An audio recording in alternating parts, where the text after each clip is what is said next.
비트코인 시즌 종료라고요? 암호화폐 붕괴랑 유사하다고요? 한번 알아봅시다. 하락인지 아닌지 한번 따져보자고. 여러분들 영상 끝까지 시청해주시면 감사하겠습니다. JP 모건이요, 이런 기사를 냈어요. 자, 2017년을 돌아봐라. 왜요? 비트코인 도미넌스가 뚝 떨어져서 2017년 암호화폐 붕괴 때랑 유사하다고 그랬어요. 그럼 어디 한번 볼까요? 그러면서 뭐예요? 비트코인이 끝없이 하락했으면서 시장이 붕괴됐다라고 말씀드렸어요. 여러분들 정말 겁이 나고 JP 모건까지 그러고 있는데 한번 겁을 내야 될 상황인지 한번 봅시다. 뭐야? 4월 29일에 JP 모건이 비트코인 펀드를 올여름에 출시한다고? 이게 맞나요? 이 친구들 이거 맞나요, 이거? 아니, 양아치 아니야? 쥐네들 여름에 출시한다 그래 놓고 갑자기 비트코인 시장 망한다고 그래. 뭐 하자는 거야, 이러면. 그럼 펀드부터 철수를 해야지. 심지어 개인 자산가 고객을 위한 비트코인 펀드를 준비한, 시장 평균 수익률 이상에 내야 되는데 장 자체가 안 좋으면 어떻게 해야 돼요? 못 내겠죠. 파생 상품을 끼워 넣지 않는 이상, 뭐 숏이나 이런 공매도를 치지 않는 이상 어렵겠죠. 근데 굳이 그런 리스크를 할까요? 아니죠. 근데 펀드를 올 여름에 출시한다고 해놓고 이들은 시장이 망한대요. 참 나쁜 놈들이야 정말. 이런 거 보면은 우리가 돈을 못 벌게 하는 거지, 우리가 다 나갔으면 좋겠다는 거죠, 이 친구들이. 자, 그러면 얘네들이 주장하는 논리를 한번 볼게요. 자, 이건 제가 이제 제 유튜브 영상에서 계속 말씀드린 도미넌스인데요. 이제 영상을 처음 보시는 분들에게 간단하게 말씀드리자면, 비트코인이 전체 시총에서 차지하는 지분율이에요. 그러니까 비트코인 시총이 아무리 높아도 전체 시총이 더 많이 올라가면 비트코인 시총의 지분율은 줄어들겠죠. 그러니까 그런 원리로 급격하게 이렇게 떨어졌다는 거예요. 그래서 이게 언제예요? 2018년 1월 달에 비트코인이 최고점을 찍었던 때와 유사하다는 겁니다. 그래서 이제 앞으로 얘네가 이런 식으로 움직임을 가면 이제 비트코인이 이런 식으로 이렇게 가면 하락장이 될 것이다 라는 그런 예상을 하는 거예요. 그런데 이거를 이제 드는 근거가 뭐예요? 이게 과거에 이랬다는 거잖아요. 이렇게 이런 움직임이 띄었을 때 정점일 경우가 있었다라는 거예요. 그리고 소매 투자자들이 너무 많이 들어와서 시장이 과열된 상태로 있어서 그렇다라는 관점이 있거든요. 자, 그럼 이게 정말 맞는지, 이게 근거가 역사적이라면 이런 것도 있겠네요. 그러니까 다른 관점에서의 역사적으로도 최고점의 시나리오가 맞다면 그럼 이들의 주장이 더 신뢰도가 있겠죠. 그런 거 한번 봅시다. 우리 과거 차트를 한번 볼게요. 자, 보시면 비트코인은요, 주봉으로 한번 볼게요. 크게 봐야 되니까 이동평균선도 끄고. 자, 비트코인은요 보면 크게 이제 이전에도 여기 사이클이 한 개가 더 있어요. 그러니까 여기 사이클 1번, 그 다음에 2번 상승만요, 3번, 그 다음에 이제 언제예요? 4번. 이렇게 총 4번의 사이클이 있는데요.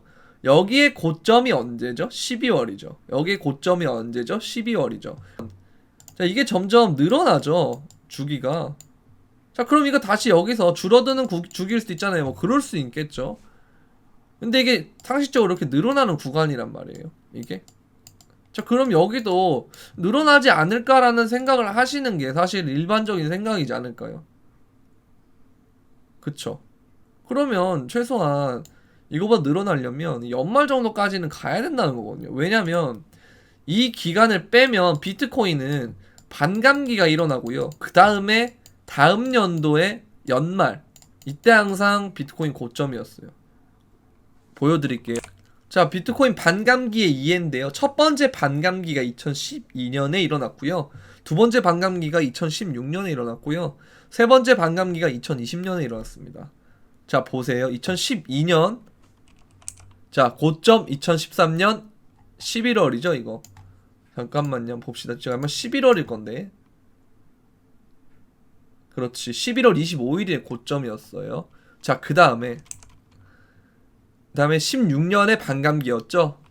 뭐예요? 여러분 다 아시는 2017년 12월에 고점이었습니다. 반감기가 뭐예요? 2020년이죠. 그럼 지금 뭐예요? 2020년 다음 연도가 언제예요? 2021년 올해고요. 이전에 두 번에서 반감기 다음 연도에 고점이 나왔는데 이때는 그러면 2021년 연말에 고점이 가능성이 높다라는 거거든요. 과거로 따져봤을 때. 그러면 그 과거로 따져봤을 때 연말이 고점일 가능성이 높은데 그럼 아직 5월달이라면은 애매하잖아요. 사실 지금 고점이 나온다는 게. 그리고 역사적인 관점으로 얘기할 거면 이게 더 경우의 수가 높겠죠. 왜냐면 두 번 일어나고 그거는 고작 표본이 한 번인데요. 이게 훨씬 더 높잖아요. 자, 그리고 두 번째. 지금 이 모습도 잘 보세요. 어때요? 이 부분이랑 비슷하지 않나요? 내려가는 각도 하며 요런 구간이 있었던 거 하며 근데 저게 아까 보여드린 게 언젠지 아세요? 바로 5월 그리고 해봤자 7월 정도라는 거예요. 이해되십니까? 그러면 이게 오히려 지금이 2017년 기준으로 5월이나 7월 정도로 보면 되지 않냐는 거예요. 그럼 차트로도 한번 봅시다. 그게 중요하니까 비트코인 차트도 한번 볼게요. 저는 140일을 항상 켜놓고 보는데요. 일봉을 볼 때 한번 볼게요. 지금 이 140일이 처음으로 지금 종가에서 깨졌어요. 그래서 조금 위험한 상황이긴 하거든요. 왜냐면 지금 여기서 뚫은 이후에 한 번도 안 깨지기는 했어요. 종가로. 그나마 이제 붙어있던 데가 여기였고 그럼 이제 그런 경우가 있었는가를 한번 보면 되겠죠. 2017년에 7월 달에 한번 보자고요. 여기에도 이제 그나마 이런 그쵸 5월 달이 여기였고 7월 달이 여기에요. 그러니까 여기 구간에서 이런 조정 구간이 있다라는 게 비슷하잖아요, 이때가. 그리고 이제 제가 한 파동 남았다 그랬고 그 다음에 한번 떨어질 것 같다 그랬거든요. 근데 그런 거 보면 여기 아니면 지금 여기 같다는 거죠, 제 생각에는. 그러니까 2017년 기준으로 보면 5월 아니면 7월 같아요, 지금 저는. 그래서 지금 구간은 여기에 지금 이렇게 수렴이나 이런 박스 형태를 깨고 패닉이 나왔지만 얼마 지나지 않아서 올린다는 거예요, 보니까. 그러니까 지금 이거를 만약에 이대로 만약에 간다면, 그러니까 JP 모건의 논리가 과거와 유사성이라면 이런 것들을 봤을 때 오히려 하락보다는 상승의 가능성이 더 높다라고 유사성을 찾아야 되는데 왜 그들은 저거 하나만 가지고 딱 가져와서 하방이라고 얘기를 하냐는 겁니다. 왜? 본인들은 여름에 펀드라는 걸 출시를 해놓고. 맞습니까? 지금 여름도 거의 다 와가. 여름 덥잖아요, 요즘에 또. 그쵸? 그럼 고작 해야 2달 정도밖에 안 남았는데 이런 상황에서 이렇게 말하는 게 조금 이상하다는 거예요, 제 말은. 제가 항상 현금을 들고 있으라 말씀드리니까 이 현금을 들고 있다면 여기를 일단 안착하는 게 중요할 것 같아요, 지금은. 이게 한 방에 뚫릴 줄은 저는 몰랐거든요. 왜냐면 저는 이게 뚫리고 이런 식으로 꼬리가 또 나올 줄 알았어요. 그래서 종가가 여기를 또 지켜줄 줄 알았는데 지금 이 종가를 못 지켰기 때문에 오늘이나 내일 중으로 꼭 종가를 위로 올려야 돼요, 이거를. 왜냐면 141선은 주봉으로 따졌을 때 21선이랑 비슷하거든요. 그래서 오늘이 지나면 주봉 마감일도 되기 때문에 오늘 꼭 여기 위로 올려야 된다. 여기 어디냐면 48,360 여기 위로 올려야 된다는 거. 이거 중요하다는 거예요, 여기가. 그래서 이구는 지금 48,234 정도 되니까 여기까지는 달러로 비트코인이 올라와야 된다. 그래서 그런 걸 예의주시하시고 보시면 될 것 같고, 잘 버틴다면 제가 봤을 때는 그러니까 이 계속 말하던 이 수렴의 형태거나 아니면 그냥 박스 같아요, 박스. 어찌됐든 뭐예요, 둘 다 횡보란 말이에요, 횡보. 근데 큰 관점에서 횡보를 하다 보니, 그러니까 그러다 보니 여러분들이 지금 멘탈이 나갈 뿐이지. 이거 보세요. 그럼 보시면 이 어떤 박스 라인을 깬다라는 느낌보다는 박스를 계속 만들고 있다라는 느낌이 더 강하지 않습니까, 이게? 근데 이게요, 에이다 차트를 잘 보시면 좋은 힌트를 얻을 수 있는 게요. 보세요. 자, 이게 에이다 일봉 차트입니다. 근데 보시면 비슷하죠. 꼬리로 쭉 뺐지만 결국에는 이 박스권 안에서 있으면서 급하게 올린 다음에 가격을 띄웠단 말이에요. 그렇게 치면 비트코인도 이렇게 될 가능성이 있을 것 같다는 거예요. 왜냐면 뭔가 얘가 선행하는 느낌이라 지금 기세도 좋고.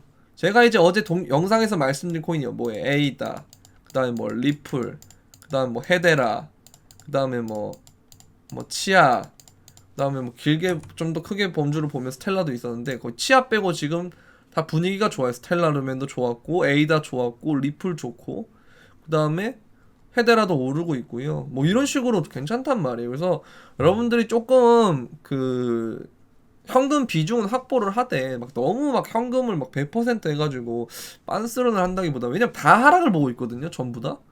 그래서 저도 실제로 140일 중요하다 했지만 좀 깨진 상황에서 조금 애매하긴 하지만 일단 오늘 정도는 꼭 봐야 될 것 같아요. 움직임을 140일 위로 안착을 하면 다시 그러면 저는 괜찮다고 생각하거든요. 왜냐면 아니 되게 그 뭐랄까요 너무 뻔하게 떨어진다고 해야 되나? 그 자꾸 의심이 되는 거예요. 기관들은 자꾸 들어오는데 뻔하게 떨어지고 개미들은 다 하락을 보고 이러니까 그래서 조금 뭐 대비는 하되 너무 겁먹으면 안 되지 않나라는 생각이 좀 들더라고요. 그래서 그리고 이제 그 뭐죠 채굴의 메타가 변한다 이렇게 저번 영상에서 말씀드린 게 채굴의 메타가 아니고요. 채굴의 메타도 변할 거고요. 저전력이나 혹은 부품 소모가 덜 드는 걸로 변할 거고요. 당연한 거예요. 혁신이라는 거 하려면.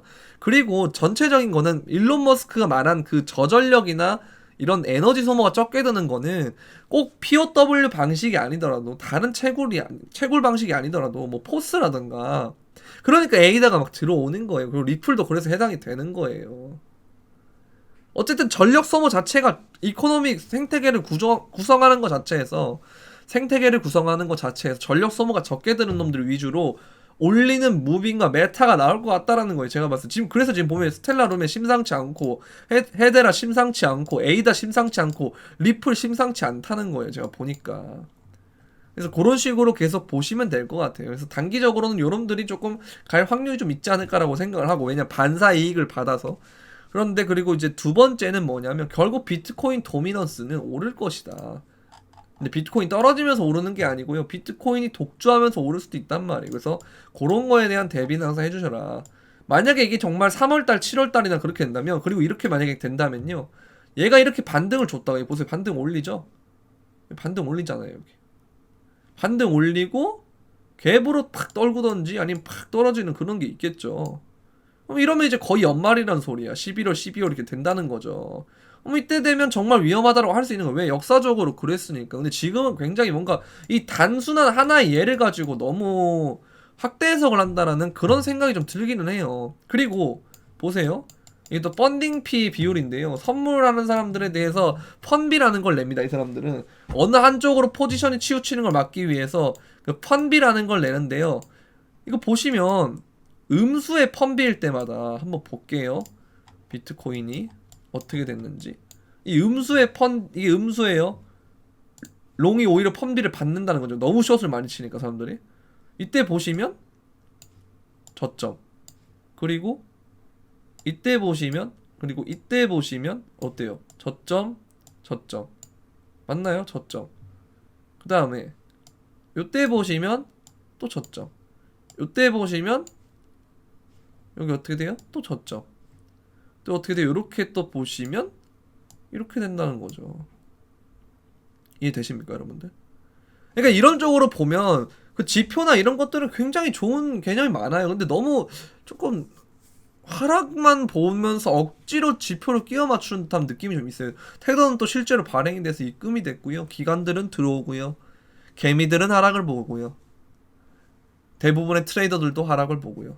그래서 이런 부분에 대해서 좀 반대로 한번 생각해 볼 필요가 있지 않나라는 생각에 이런 영상을 찍게 됐습니다, 여러분들. 장기적으로 보면 굉장히 좋다고 생각해요, 저는. 이거 가지고 하락이 뭐 시즌 종료된다. 이거는 정말 제가 봤을 때는 말이 안 된다 생각을 하거든요, 사실은. 근데 이거 위험에 대해서 뭐 여기서 더 떨어질 수는 있겠지. 그런 거에 대해서 어떻게 해요? 현금 들고 있어서 그때 어떤 확실한 신호가 나오면 그때는 뭐 좀 더 들어가면 되죠. 근데 이제 현금이 아예 없는 분들은 문제가 되겠지만 근데 그런 분들은 제가 계속 현금 비중 들고 있어야 된다. 분할매도 해야 된다라고 했는데 이제는 이제 그런 거에 만약 현금 100%라면 현금 100%가 아니고 뭐 코인을 100% 들고 있다면 내가 이렇게 들고 있기 때문에 지금 이런 찬스에서 매수를 못하는구나 라고 생각을 하고 다음번에는 현금 비중을 좀 지켜가는 운용을 하는 게 맞지 않나라고 생각이 듭니다. 도움이 되셨다면 구독과 좋아요, 알림 설정, 그리고 댓글, 그리고 시간 나면 광고 시청까지 한번 해주시면 감사하겠습니다. 그럼 안녕.